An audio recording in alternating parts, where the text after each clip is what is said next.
Hello YouTube and welcome to GrunfWorks. This is episode 45 of the Interplanetary Voyage of Exploration. And today we have actually a busy episode. If you remember from the previous episode, we have an emergency launch. And that emergency launch is going to our Orbital lab, and we need to resupply it with actual supplies. So food, water and oxygen. Then we have also our mini Dres probe that is the chemical one, which should have a transfer. And also I'm kind of hoping to be able to launch the exploration ship if we'll have enough time. So, but first things first. Today we are actually... Sarnus nuke probe is changing SOI, that's just wonderful. So we are rolling out our resupply tug on an emergency launch to the Kerbal Space Station. Okay, looks like it's gonna be a daytime launch, which is perfect. So okay, let us then go and launch it. After all, time is of the essence here. Otherwise, our Kerbals, and once again we are getting that food, water and oxygen is running out for the station supplies. So, standard launch, nothing really special here. Just making sure that we get there as fast as possible. And then I realized I didn't really pay attention to when against the Orbital lab I was launching. So, but nevertheless we will need to do a little bit more fiddling. That's alright.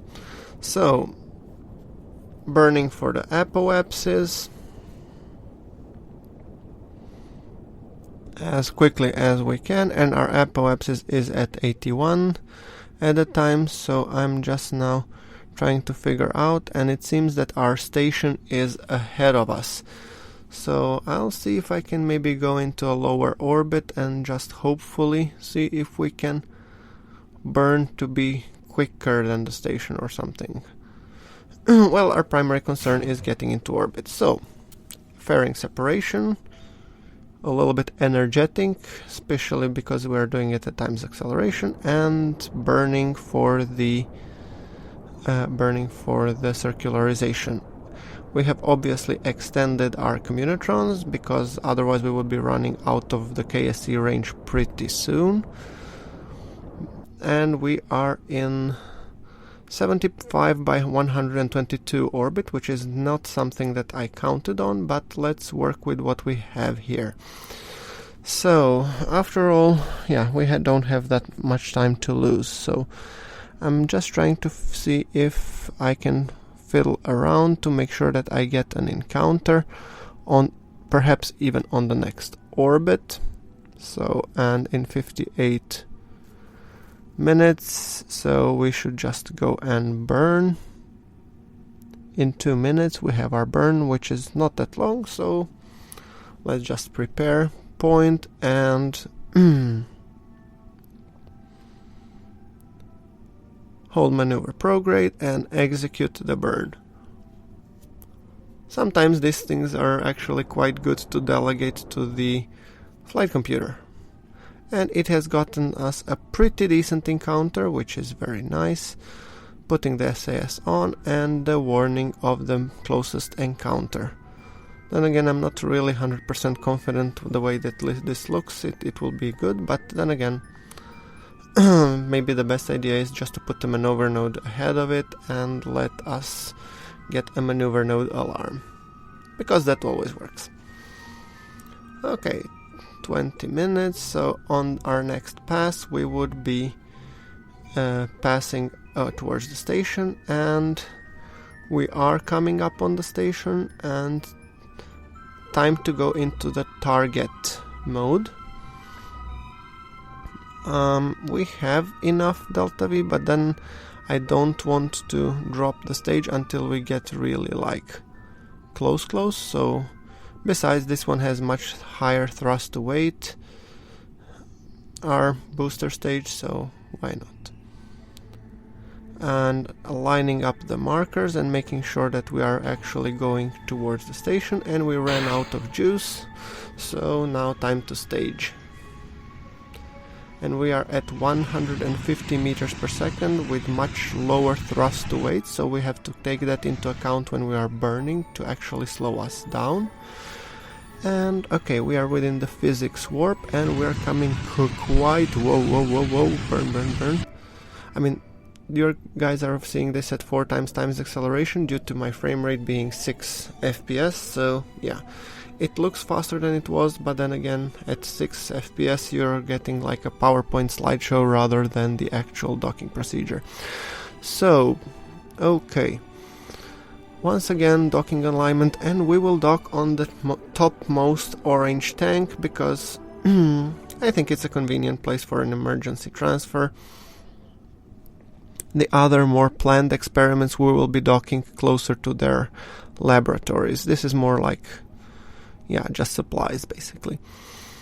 So, by the way guys, first my procedure is I zero out my relative speed to the target, then I put the dock align, select the target node, and first align the orange marker in the center, then correct the rotation, and then just use the directional thrusters for the RCS to align properly. And I can afford to do that because I'm building with RCS build aid, which basically ensures me that if I'm doing the translation, my craft doesn't pick up additional rotation or anything else. So RCS build aid is a fantastic tool if you're just starting and want to do the first dockings. You should really check it out and learn how to use it. It helps me a ton. And lining up and docked. That's it. Now our Kerbals have much more time on their hands when it comes to supplies. So let's see. Yeah, more than enough. Sorry, that was very short because it was at 4 times time acceleration, obviously. And I want to really transfer all of the supplies also to their storage tanks, because at the moment when I would be disconnecting this probe, when this probe will be consumed and going home, I don't want to leave empty tanks. I want to leave their tanks full and the probe's tanks empty. So that's just kind of word of warning. And then I realized I forgot to transfer also the monoprop and liquid fuel, but then again, that's something I'll take care of later. And also taking our waste with us, because I mean, no point in flying in the basically dumping, or actually we decided to dump. Think of it, carbon dioxide, wastewater and waste.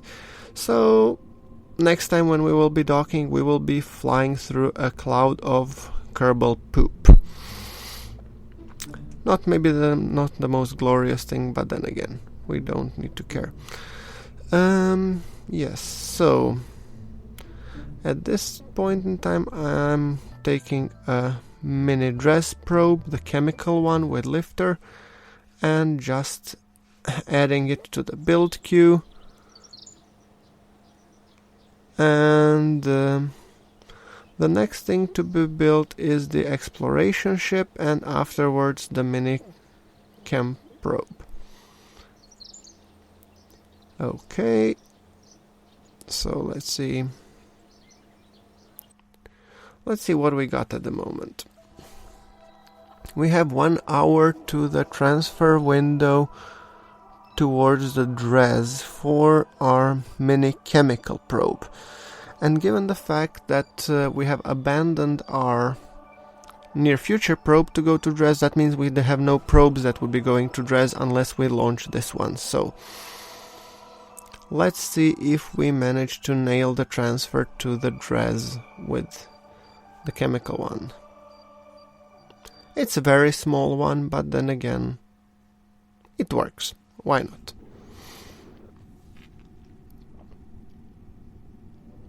I'm waiting while it loads, and then I got the NAN bug, which pretty much meant I needed to reload it. Or actually, I had to terminate this mission, yes.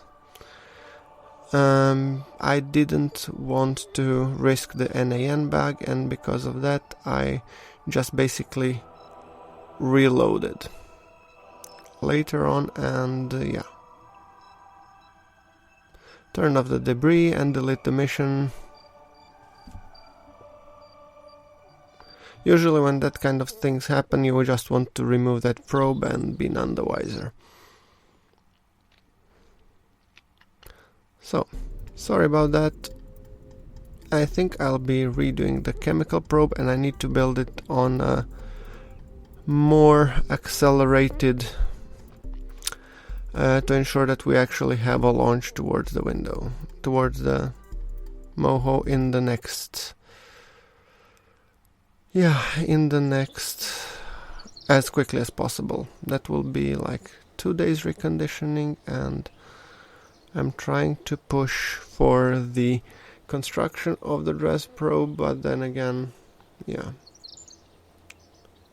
And 1 more day to complete, which gives us 7 days to the Kerbin to Dres window, which is fine.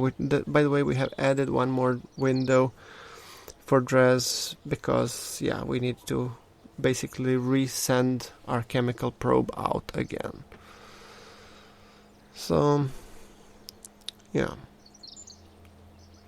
We got affected by the NAN, let's just call them nanites. I guess the fans of the Stargate Atlantis would know what I mean by nanites. Okay, well, once again, chemical probe launch. I had to basically reshuffle my priorities due to this, but then again, it's a little bit of unpredictability that you do, so whatever can we do? Standard launch, pretty much nothing special to report here. We will have the tanks separation in, I think, 3, 2, 1, and tank separation confirmed now. Yeah, I was dragging it, but what can you do? Okay, apoapsis 35, climbing ever so slowly. We have a total delta V of some around 4,000, should be enough for Dres, but then again we will see. I'm pretty much sure that this will be a one-way trip for this chemical probe, more like a flyby, just get all the data, send it back home, and then basically thank you and goodbye. So, circularization.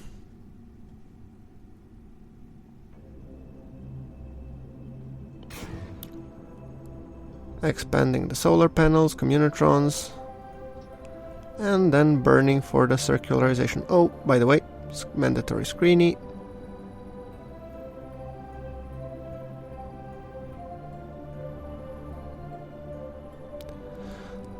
Which reminded me, it's also a good idea that we extend the other antennas and we prepare our targets when it comes to our communication dishes.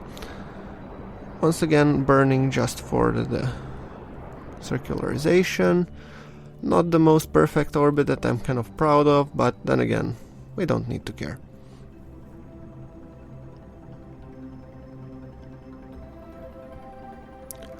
Okay, just making sure that we do circularize.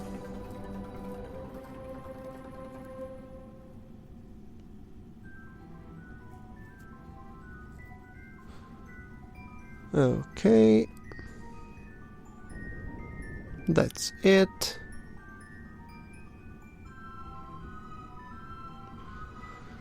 So, perfect. Let's detach the probe, enable our communication dishes, stage the engines, and return this fella back home.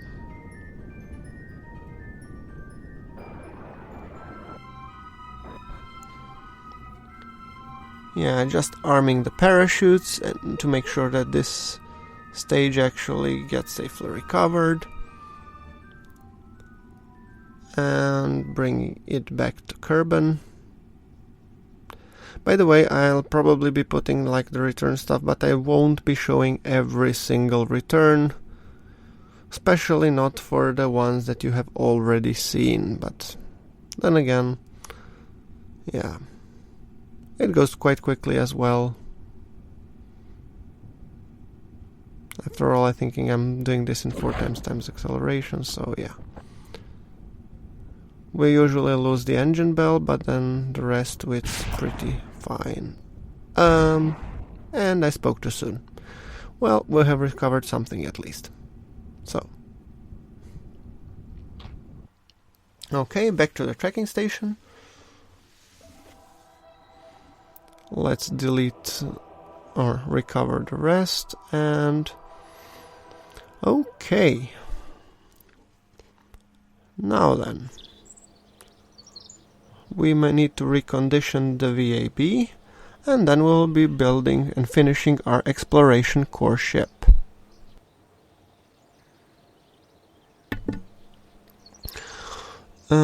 Yes, and I'm actually thinking, since we're like 16 minutes within the episode, we will actually launch the exploration core ship. And if you remember, this was the one that was having communication satellites that were supposed to go to Duna.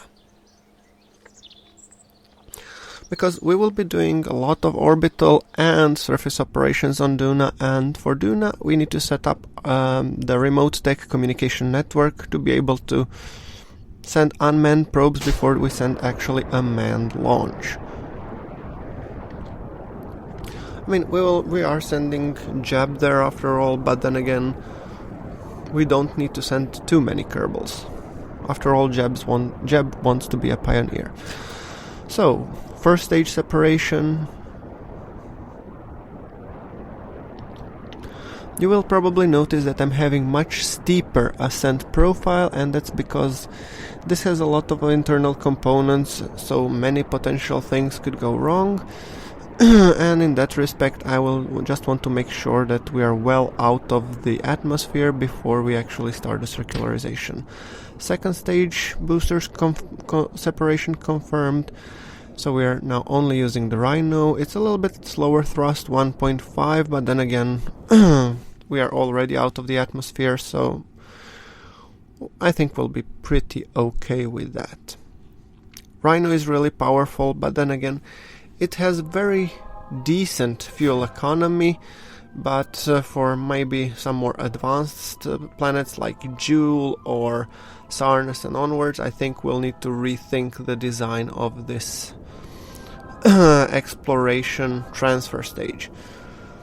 But for the time being, let us just enjoy and admire the circularization. So we're doing lots of launches, as you saw, like many launches, but then again, many ships are waiting for the transfer and to Duna, and I'm actually thinking that most of those things we will be covering probably in the next episode, but as opposed to like doing one transfer at a time as I did in previous episode, I'll see if I can show you just the snippets, because let's face it, guys, you don't really need to see 5 or 8 ships doing the transfer one after the other.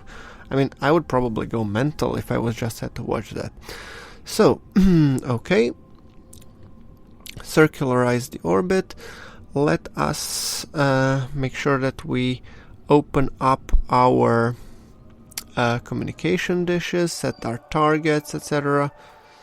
And also, once again, actually, we need to take care of our Dres chemical probe, which needs to do the transfer because the window is 1 hour away.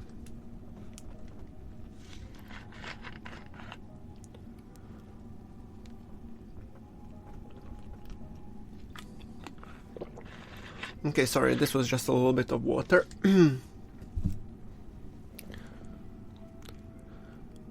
Now we are making a maneuver node and fiddling a little bit around. I'm just trying to figure out the correct angle, ejection angle, and also trying to figure out the correct delta V by looking at the stats here. And this is kind of something that I've actually learned doing launching the Sarnas probe.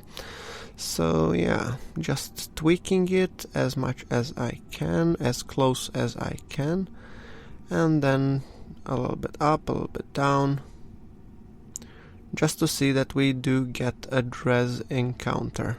Target Dres. Let's see if we got our ejection angle and our normal angle correct. And this is actually more like it. Yeah, we are much closer. So a little bit of fine tweaking and I think we will have an encounter. So a little bit fiddling, one side, no. Other side, no. Let's see then the other values. That way, yeah. And that's it. We have a Dres encounter. Let's see if we can fiddle a little bit more with it to get it more accurate. And that kind of reminded me of one eeny beeny problem with this chemical probe. I actually didn't put too many batteries on it to account for the blackout in the low carbon orbit. While my my fuse box was working correctly. So yeah, this is an error in the design. I was trying to minimize things, but then again, I'm running out of electric charge. This will be shown to be a little bit of a problem later. But for the time being, let us just plan the maneuver node as far as we can. Okay, and there we go. Very nice burn, and our burn is in 25 minutes. Which kind of concerns me, because after one orbit we will still be on the dark side of Kerbin and we will probably not have a actual electric charge to execute the command. Then I came, okay, hold on, but if I cache it in the flight computer, will it actually do the burn? So let us just find out that for ourselves, shall we? So hold maneuver prograde, and then I'm realizing the problem. Great. So let's see if the flight computer is smart enough to cheat the game or not. So let's just see. By the way, I don't think that these engines do have a power generator, so, or like alternator or something. So 3 minutes in, 2 minutes in, and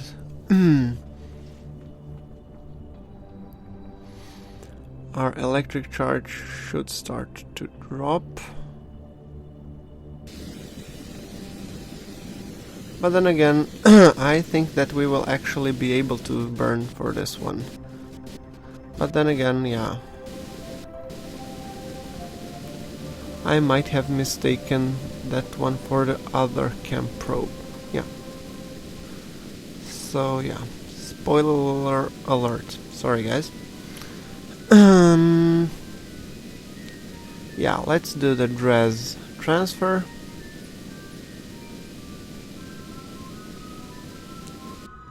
Okay, and this time it seems that our electric charge has held out, and with that we have a Dres encounter. Perfect. Very nice. Okay. So once again, let's see if we can do a little bit of time warping. I want to also add a small correction once we're out, just to make sure that we are still on the ball. Because when you get out of the sphere of influence, you just still want to check that you're on the trajectory, which you should be. Yeah, Dres transfer point, thank you, I already used it. And let's get that one out of the sphere of influence. Yes, and as you can see, the moment we cross the sphere of influence, we no longer have a Dres encounter. And I wish I could say I was surprised, which I'm really not. So now I've put in a small maneuver node with a tiny correction, and then again we just need to execute that maneuver node to be able to actually encounter Dres.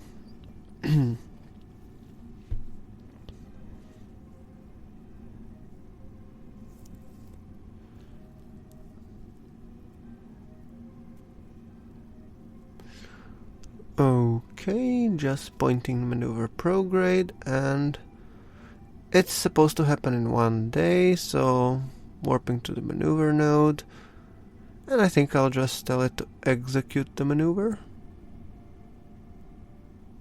Or actually I might actually burn myself.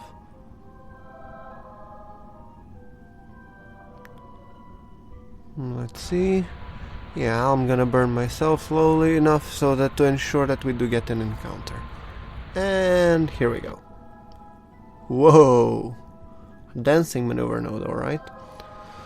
Okay, perfect. Kill rotation, turn SAS on, and that pretty much leaves us with the Dres encounter. So, perfect. Just disabling the engines to make sure, and deactivating the short range communitron to save the battery. And I think we're coming up on the end of this episode, a little bit shorter but still pretty valid. Guys, thank you very much for watching. Please like the episode if you like the episode, and for more KSC content we will be coming soon. Once again, thank you very much for watching. This is GrunfWorks signing off.